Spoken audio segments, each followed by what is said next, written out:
സ്പർശിച്ചത്. ഈശോ ഒരു ആശ്വാസം നമ്മളിൽ നിന്ന് ആഗ്രഹിക്കുന്നു. 1 മണിക്കൂറെങ്കിലും എൻ്റെ കൂട്ടത്തിലുണർന്നിരിക്കാൻ എനിക്ക് സാധിക്കുകയില്ലേ എന്ന വചനങ്ങളിലൊന്നും ഞാൻ ഇത്ര ആഴപ്പെട്ട് ചിന്തിച്ചിരുന്നില്ല. അപ്പോൾ നമ്മുടെ ജീവിതത്തിലെ എൻ്റെ ജീവിതത്തിലെ ഒരു ചെറിയ ഞാൻ പുറകോട്ട് തിരിഞ്ഞ് നോക്കി പലതും എടുത്തു.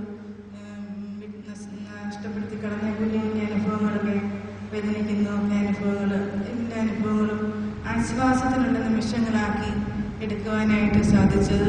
എല്ലാ ദിവസവും ഞാൻ ഉച്ചയ്ക്ക് ഫുൾ ടൈം കിടന്നുറങ്ങുമായിരുന്നു. 1.5 മണിക്കൂറുള്ളതിൽ ഉണ്ടേച്ച് ഓടിപ്പോയി കിടക്കും. ഇന്ന് എനിക്ക് ഉറങ്ങാൻ തോന്നിയില്ല. ചാപ്പത്തിരുന്ന് ആശ്വാസം പകരാനാണ് തോന്നിയത്.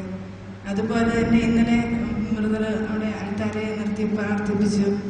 അപ്പോൾ എനിക്ക് സ്കിന്നിൻ്റെ എണ്ണമയം നഷ്ടപ്പെടുന്നതാണ് സ്കിന്നിൻ്റെ ഡോക്ടർ പറഞ്ഞു. ദേഹം മുഴുവൻ ചൊറിയുമായിരുന്നു. പാണ്ടോ ഒന്നുമില്ല, കളറൊന്നുമില്ല, മൊത്തം ചൊറിച്ചിലായിരുന്നു. ഇവിടെ വന്നിട്ട് ഞാൻ ചൊറിച്ചിലൊക്കെ എനിക്കുണ്ടായിരുന്നു. പക്ഷെ ഇന്നലെ രാത്രിയിൽ എനിക്ക് തോന്നി എല്ലാം കഴുകി കളയണം, പുതിയൊരു തൊലി വരുന്നുണ്ട്. രാവിലെ ഞാൻ കുളിച്ചിട്ടാണ് വന്നത്, ബ്രേക്ക്ഫാസ്റ്റ് കഴിഞ്ഞിട്ട്. അപ്പോൾ ഒരുപാട് വ്യത്യാസം വന്നായിട്ട് എനിക്ക് തോന്നുന്നു. വലിയ ചൊറിച്ചിലൊന്നും അനുഭവപ്പെട്ടില്ല. ദേഹം മൊത്തം കഴുത്തിന് താഴോട്ട് കാലിൻ്റെ ഉപ്പൂറ്റി വരെയും ചെറിയ വേദന.